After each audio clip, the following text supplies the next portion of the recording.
my name is Kiko Ronan, and I'm not a professional voice actor, so keep this in mind. This is also YouTube, so not gonna be the best of quality. And also, since we have no comics yet, seeing as this is the first chapter of this book, then there won't be able to be a discussion yet. But I do have a book for you guys called Loki, Where Mischief Lies, by Mackenzie Lee, a New York Times best-selling author. So I hope you guys enjoy. Let's start with the summary. Before the days going toe-to-toe with the Avengers, a younger Loki was desperate to prove himself heroic and capable. While it seemed everyone around him expects him of inevitably being villainy and depravity, except for Moore, Asgardian's resident sorcerer in training, feels like a kindred spirit, someone who values magic and knowledge, who might even see the best in him. But when Loki and Moore caused the destruction of one of Asgard's most prized possessions, Moore is banished to Earth, where powers will slowly extinguish fatally to nothing. Without the only person who ever looked at his magic as a gift instead of a threat, Loki slips further into anguish in the shadows of his universally adored brother, Thor. When Asgardian magic is detected in the relation to a string of mysterious murders on Earth, Odin sends Loki to investigate. As he descends upon 19th century London, Loki embarks on a journey that leads him to the more than just a murder subject, pulling him on the path of discovering the source of his powers and who he's meant to be. For Benedict, an unstoppable force of good in my universe. Part 1, Chapter 1.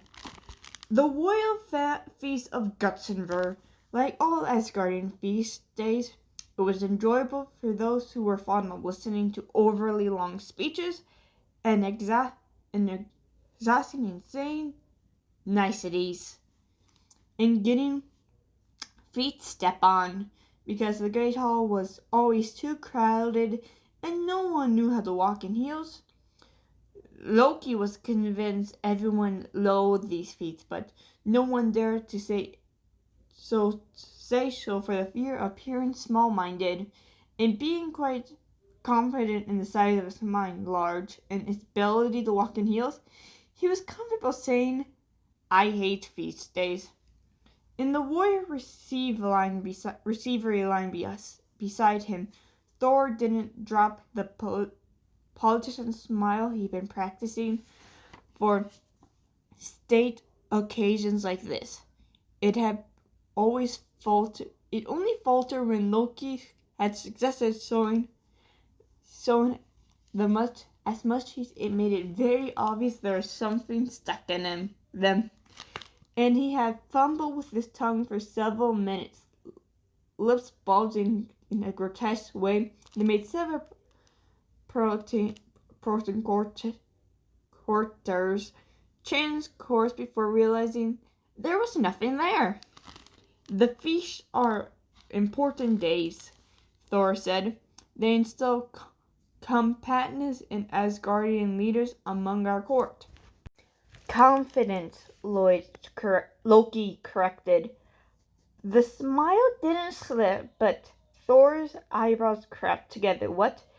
I memorized the same quote," Loki replied. "It's confidence. What did I say?" "You never mind." Loki fixed his own overly large smile, raising his voice too so Thor could hear him over the musicians playing a lively folk song. "You did it perfectly." Thor adjusted the circlet resting on his forehead. Beads of sweat were beginning to gather around it, and It was slipping over his brows. Loki had been offered a circlet as well. His mother had selected a silver braid laid with small gemstones for him. But while Loki loved a few things as much as a bit of sparkle, he had opted instead a more sophistical and understated look that the circuit would have ruined entirely. He didn't have to enjoy feast day, but he could look good for them. The boots made him feel like he was doing a strut down the middle of a hall, black over the knees, and with the heels as long and thin as the knife he kept up his sleeves.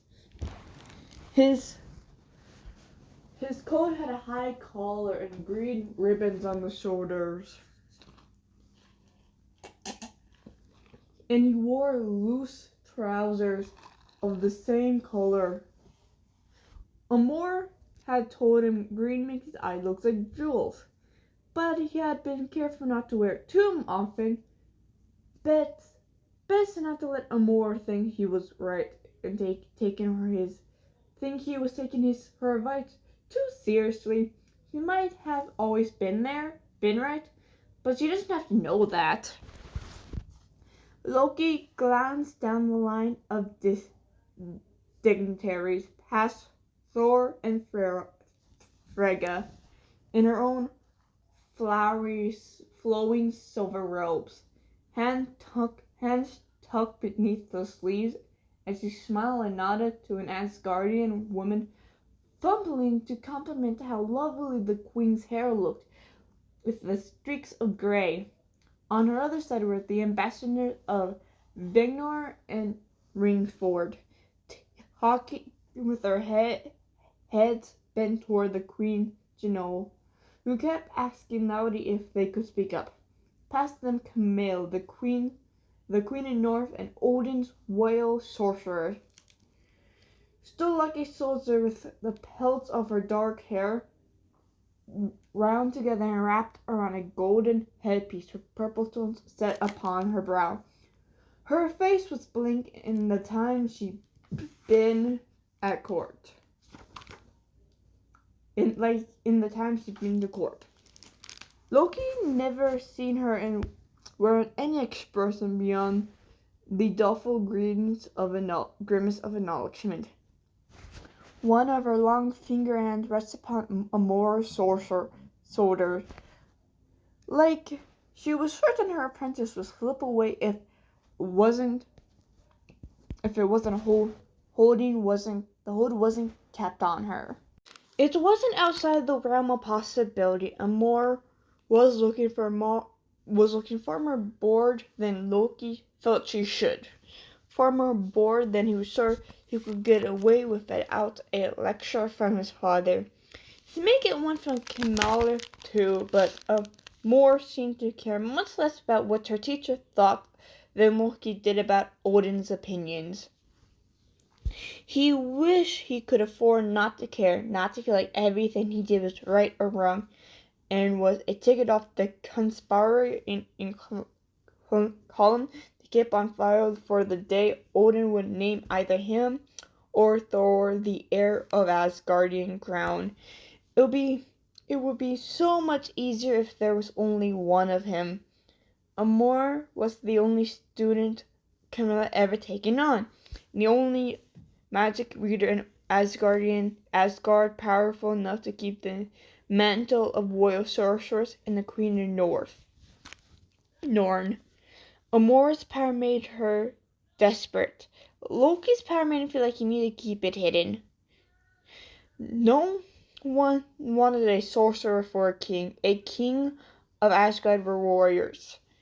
They wore their golden hair long and armor polished and their scars from battle, casually on display like opulent accessories. Oh, this little thing? Merely a token from a rogue son who was foolish enough to test his strength against mine.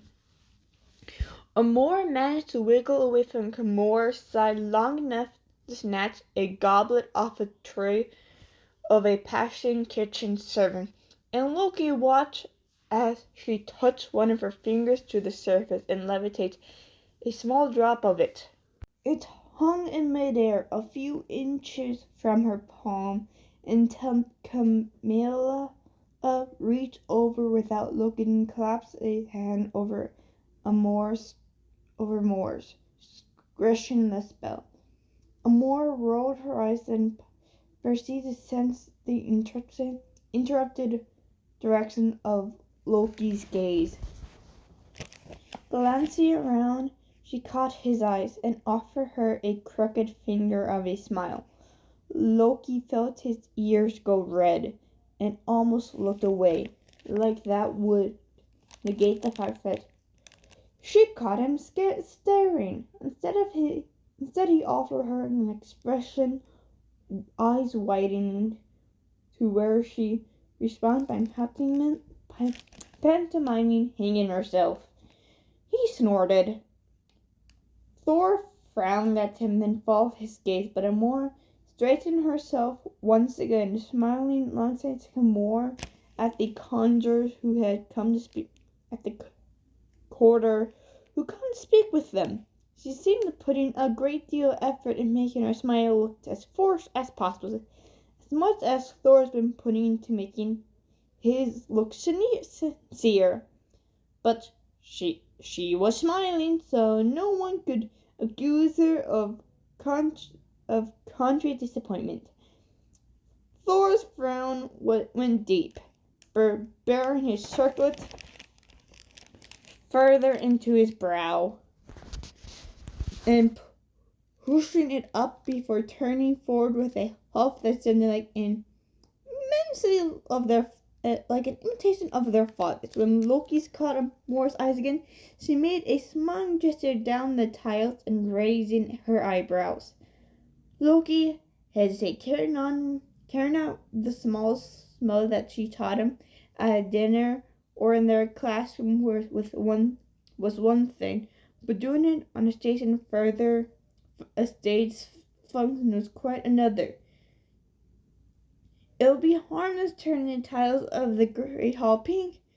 It had been his idea, after all, but he suggested it half as in jest, hoping he would impress her with a bonus of the idea of create a spell used weave without actually executing it. But Amor has seen everything through to the end. Everything could have tired has to be, no matter the consequences, and there were always consequences, whether it's the rack on the back of the head from a weirdness tutor, or a private summons to Camilla's chamber. More did it all anyways. Loki felt a burn of jealousy at her fierceness, the way she couldn't seem to feel ashamed when Odin or Camilla scolded her. His heart always twisted, no matter how high he raised his chin in defiance. No matter how blameless he thought of himself. Once, as a boy, Loki had used his fire to extinguish all the lights in the palace sing town. He was baffled when Odin had not been delighted and proud of its execution, but rather so enraged Loki had feared his father might strike him. Instead, Loki was sent to his chambers to sit in isolation, wriggling with the thing that he didn't understand, before his mother finally came to explain that it would have been best if he did not use his magic he could feel vibrating through his bones, but instead dedicated himself to becoming a warrior like his brother. It would be best, she had said, for his future. She had spoken gently. It was the only way his mother ever speak, but it was humiliating at the moment that she had never managed to detach itself from every spell he cast. He said he'd done a very little spell casting until A more riving court. He had tried to make himself a warrior, tried to run faster, train harder, learn how to take a blow without buckling. All the things Thor seemed to do without trying. The skills they have been told were the most of becoming of a future king of Asgard. While Loki only once skills seemed to be tormenting the mirror in his brother's goblet turned into slugs once he began to drink. Back into wine when he split it out. It wasn't the best strategy for dealing with emotions, but it was his strategy. The slug's thick was the first. The slug trick was the first caught Moore's attention when Horse spluttered his meal across the table. Odin betrothed him for his poor manners in front of their guests. The North Queen Camilla and her Prince Moore on their first night in the Asgardian palace. As Thor insists over and over, there were slugs. They had been slugs. He was certain they had been slugs. Loki's gaze had drifted across the table where Amor, without knowing why, only to find she was only watching him. In the corners of her mouth had turned upward around her fork. But there she looked away, and she's gone back to staring at his stew. He had told himself the slugs would get his brother back for knocking him flat in the sparring that morning. And despite promise not to promise that they'd been quickly forgotten once he realized Schiff was watching. It wasn't because Moore was a magician, the fourth other magic wielder that he met beside his mother, who used magic were always small and control, like tea party magic, as Lloyd began to think of it. Frigga was always working on a way to keep her powers out of sight, encouraging Loki to do the same. But Amor, always aware of her powers on her sleeves, and flaunted them as a part of her training for the future position in court. It wasn't because her long hair was the color of honey, or she wore it wrapped around her head in an endless loop that looked like a snake, winding together. It wasn't because of those slanting features, that crooked smile. What did you expect? He chilled himself to poke at a chunk of meat, watching the bounce in the back of the thick of an oily surface. For her to be thrilled about finding another magic reader in Asgard, a magician who'd never been taught to control his powers, which meant they usually escape clumsy stunts where he struggled to teach himself. Slugs had been good, though. His gaze drifted again to Moore, her dark eyes black. But for the few vines of emerald that forked through them, like an eldritch lightning storm, were on Kimor. She listened to Kimor and Odin discuss the upcoming tutelage Amor would be given at court before the Feast of Gizmor, and would prepare her for her future role as the right hand and one of Odin's sons. Loki felt small and strange again, not worthy of being noticed by someone who thought might resemble himself. By the end of the meal, he finished his wine, found a small snail at the bottom. Rather Alexis was dragging her. He looked up, but Amor was already gone, leaving him with a single disgusting calling card. The slug trick is clever, he told him later, when he found her in the house, slightly coiled up on the bench of one of the circular windows that overlook the gardens. She had a stack of books by her feet, was certain that she had selected only for the aesthetic effect. But What if you were to chain him just until he swallowed, just as he swallowed? Far more horrifying to swallow a mouthful, slick, and spill one out all over the table. Don't you think? Loki hadn't thought of that. He also wasn't certain that he had enough control over his magic powers to time the spell so perfectly. When he didn't say anything, Amora's eyes flickered upon the page of the book she had opened on her lap. He was certain that she knew how good of aloofness it looked on her. She had one of her braids loose, and the tilt of her chin, slight of her hair, cascaded perfectly down her shoulders, like a carpet unfolded before the visiting king. Who taught you how to do that? She asked. No one, he replied. He had honed any skill he had alone, making a grasp of his own power rough and rudimentally tenuous. He could feel it well inside him, how deep and strong it ran, but could not find no way to trap it. I didn't know Odin's son was a sorcerer, she said. There's a reason for that. He wanted to sit beside her, but somehow felt too a bold assumption that he's certain enough of her to want to be around. Instead, he went to casually against one of the shelves. What she realized Mitted was much farther away than he thought. Asgardians don't want their princes to be magicians. It's not like a sort of power. It's not the sort of power they value.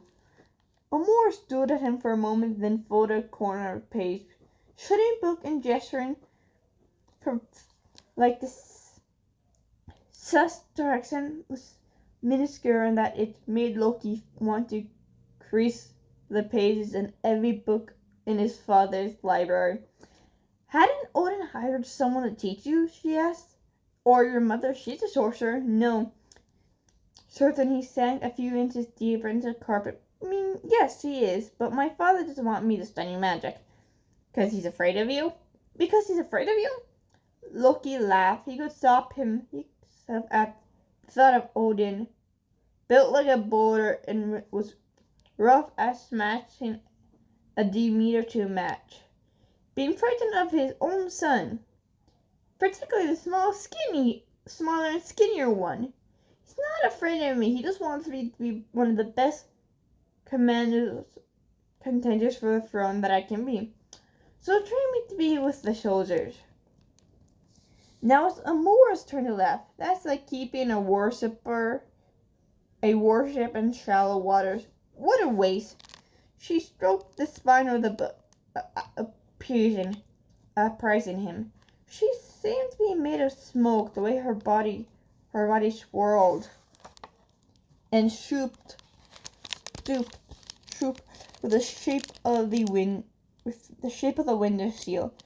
She had kicked off her shoes, bare toes cold against the stone. You're not a soldier, she said. You're a magician, and someone out to teach you how to be one. Someone out to, he replied.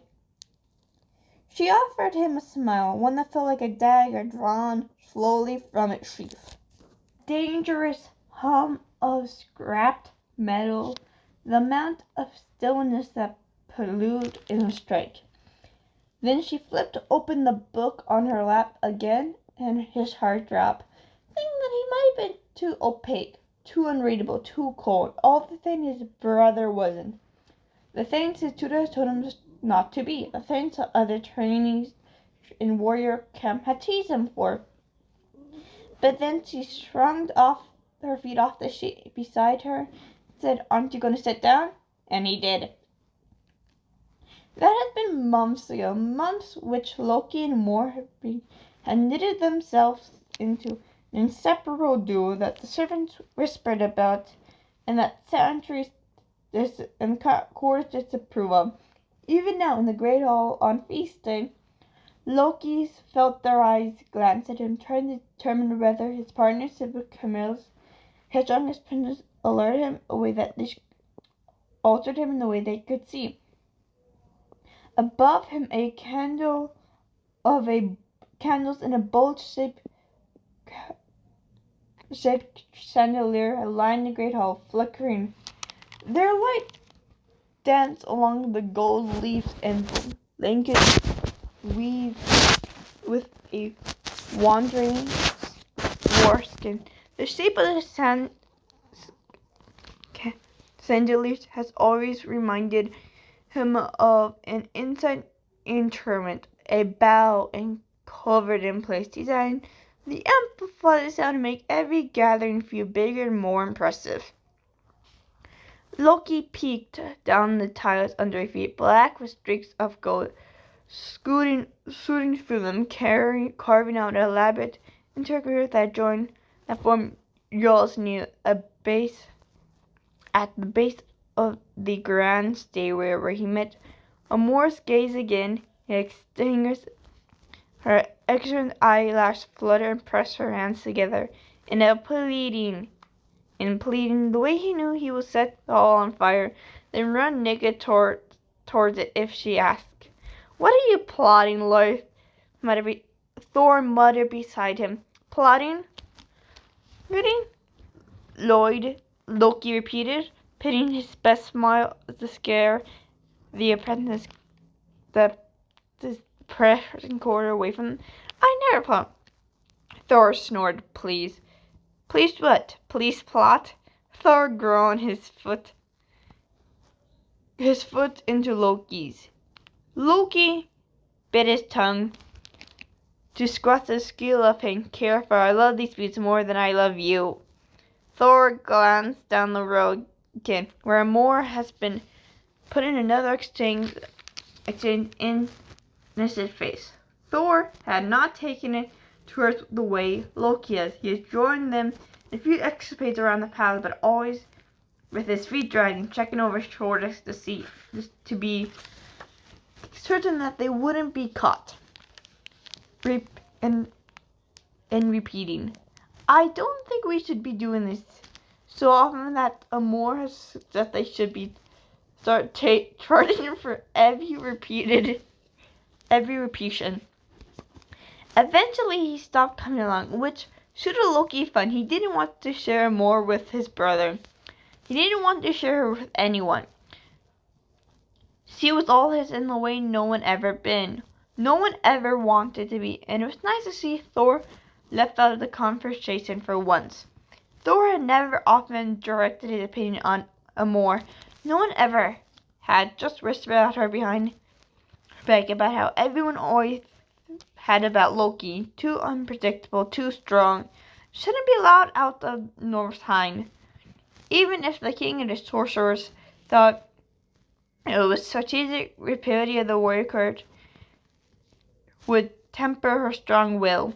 Suddenly 3,000 booms cut through the shouting ring. Around the hall, musicians silenced and courtiers had.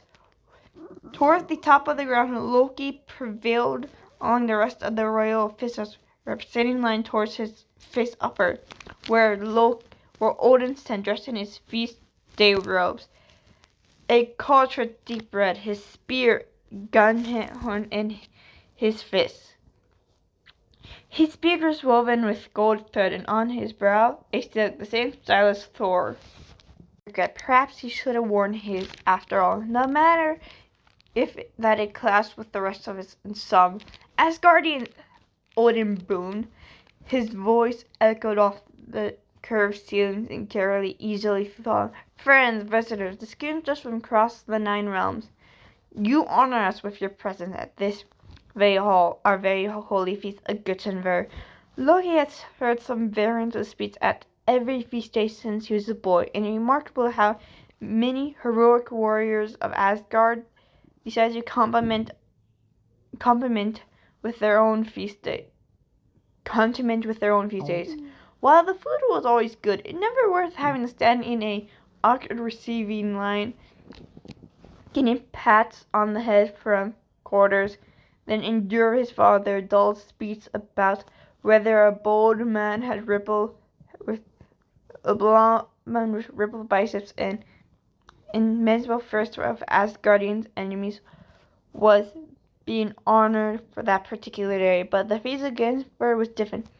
For once set away. Today, Odin continued touching the vein finger of the patch that covers empty right eye socket as he looked around. We summoned a warrior king who had 100 centuries ago harnessed the rim flow of natural and set him hand, and from Ford the god eye mirror. Ford's the god eye mirror. Same mirror that been brought up the palace vault, and which strengths and powers of our royal sorcerers from Northen shall grant a vision of the decade to come and threaten Asgard, shall need to arm ourselves against. This is the way to keep our kingdom safe from threats across the 9 realms, from Ragnarok itself. The god Ymir gives no answers, no certainty, but an eye to open for one only this one day each decade. But it is a vision review that have helped Asgard fortify strong for strong for centuries. End of this feast, I will confirm with my generals and advisors, and we will decide best strategy for the future prosperity of our people. Loki had learned all this from his history teachers. In the preparation for the feast, his first memory that the god Ymir has been brought out and committed come to wield its power, but he still puts himself on the sofa for a better look at the curtains behind his father, drawn back by 2 Adrian shoulders. The god Ymir was a wall of shimmering black obsidian, a perfect square set on a thin gold frame. Carved gold shapes occupied around each corner. He had seen it before when Odin had taken both him and Thor down the vault below the palace, explaining them to them the power of each object kept there and the length which he has gone to keep his people safe from it. But here, away from the dark halls and dim light of the vault, no longer surrounded by a host of artifacts, Odin has kept to present the end of the world. It felt imposing, more powerful than the mirror stood straight on its own. No feet, no stirrup sport. Already somehow seemed to sink into a more absolute sense. Camille, a son's holds a rich Odin extended a hand together. They walked together to the mirror. He took his place on one side and she on the other. Palm pressed flat against the sword. Odin handed him to one of the elders, turning to his people, on to another decade of peace and prosperity in our great realm. Loki felt something against his other, then a more voice whispered, "So did we change the titles now? Or why your father's outcry, or do we want to be certain that everyone sees how poorly future crosses with his ropes?" Loki responded by cutting off by a cracklet energy from the top of the stairs. He felt his hair on his neck rise. In air suddenly felt hot and heavy, like the producing of a lightning stream. A right lightning erupted, splitting the ceiling of the great hall. Assembly quarters gasped, but from his spot across the mirror from Odin, Camille had raised hand to the light flashed to her fist, gathering around in a cyclone. Loki felt his mouth hang open, marveling at the elegance of the control. Luring magic moved through the air and answered a call. He felt a more poke him inside Loki. Camille opened his hand, obsidian face. Answer her call. He felt a more poke him in the back. Loki. Camille opened her hand, pressed it to the obsidian surface. The surface of each corner of the mirror glowed. The lines of each rune flashed so bright it seemed to move them immensely. The surface rippled like a palm stuck by the stone. And Odin's eyes turned right. The images as the guardian fierce were flashed across the mirror, unseen by anyone but him. I have a feeling you're not listening to me, Amor said, this time her teeth so close to ear that he felt her breathing. Quiet, Thor hissed at them from Loki's other side. Amor provoked to him. Oh, I'm sorry, I'm interrupting something important. Another crack of lightning danced across the scene, flew to Camilla's hand. Show some respect, Thor hissed from his teeth. Something about me, my speaking, is disrespectful, Amor replied. Yes, the fact that you're speaking at all. Loki felt a sudden hand on his shoulder and turned to his mother, step between him and Amor. Her gaze still fixed on Odin on top of the staircase, and her gaze was rigid. That's enough, he said quietly. Loki wanted to protest. He wanted to be the only one who's not speaking over the important ceremony. But he has been the only one not speaking over this very important ceremony. But Frigga squeezed his shoulders, and he swallowed his words. Another bolt of lightning leaped from Camilla's hand to the surface of the mirror.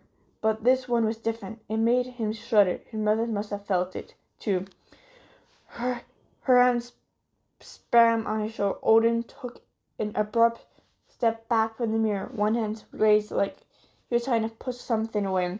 The an audible cry escaped his lips. Unless Camilla had pushed her hands still in the air, with threads of white light and a hive around him. Then Odin tore himself away from the mirror, breaking the spell. The magic drained from his eye. Leaving behind him was a dark iris flooded with panic. He stumbled across, catching himself on the ground. There was a gasp of astonishment, of course. One of Eldra's reached out to Odin, but the king pushed him away. He snatched back his staff and stared down the stair tripping gate. He may be trying to pull himself together, but he looked afraid. Camilla let the spell die on her fingertips, the light extinguished before she stepped out of behind the mirror and stared down at the opposite side of the stairs. Odin. Continue with the feast, Odin instructed with a clap, with a caddish spring, a salute. It's at the base of the stage. I'll return shortly. He paused, his eyes shift first to Thor, then to Loki, his gaze heavy, meaningful in a way that made Loki's skin crawl. Whatever vision his father had seen, Loki was certain in a way he couldn't explain that they were a part of it. Odin ran a hand over his beard and flickered his eyes to Frigga, motioned her to follow. My queen. Loki felt his mother hand leave his shoulders as he followed Odin from the hall. Come here and he sit down here. The doors of the great hall barred behind him, and a noise flooded back into the room. This time, perched with anxiety. On either side, Loki, Amor, and Thor were silent, afraid of Odin.